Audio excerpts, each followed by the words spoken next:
Hello, so welcome to another week of looking at the verses in Exodus, the chapters in Exodus, as we look at Israel's exodus from Egypt.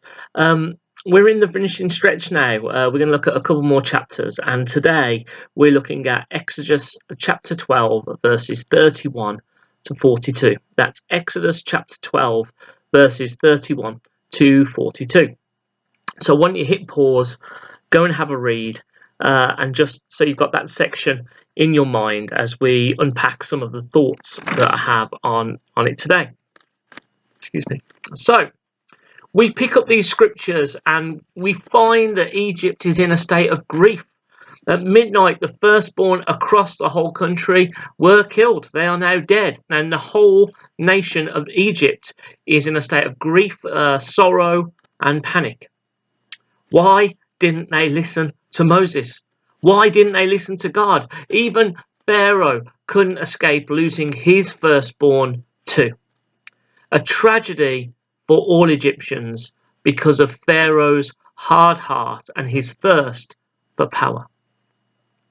And out of that pain, out of that grief, and out of that sorrow, Pharaoh releases Egypt. No strings attached. Finally, Israel are free. God has stuck to his promise for them. And I find verse 32 quite interesting because not only does Pharaoh release Israel, but before Moses leaves, he asks Moses to bless him.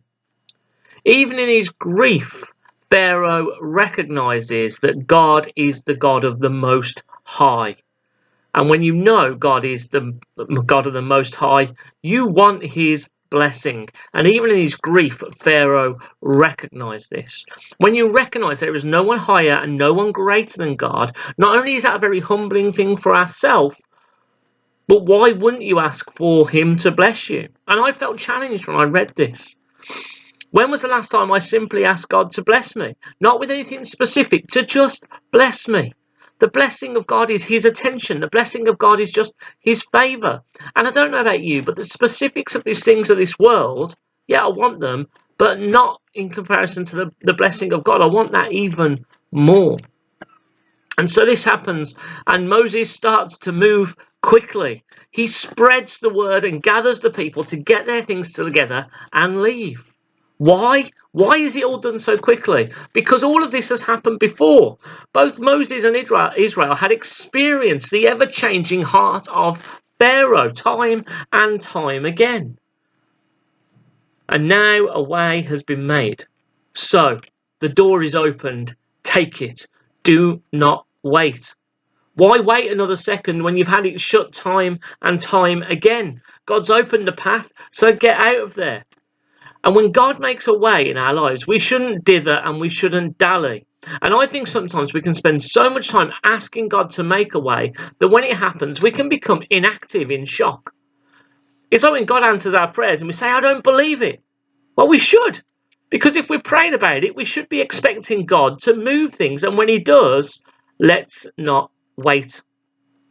Let's actually step into the way God has made for us as quickly as we can, because you never know when that door will shut again. But the people weren't ready. They hadn't baked any food for the journey, but Moses knew if they were to wait, it would be their downfall. So he urged everyone to bring all that they would need.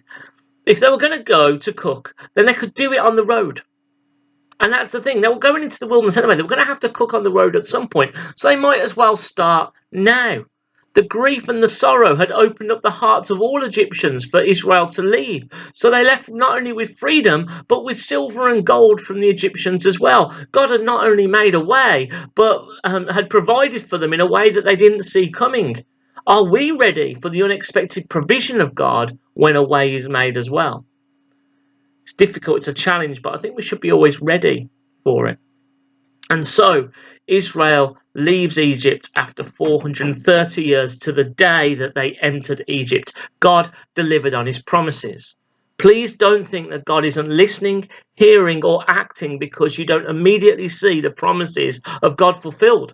Israel had to wait 430 years. Are we willing to be a people faithfully serving him, trusting his promises to him above our own timeline? Let's be a people that puts our faith in the promises of God and His timing and His way above our own.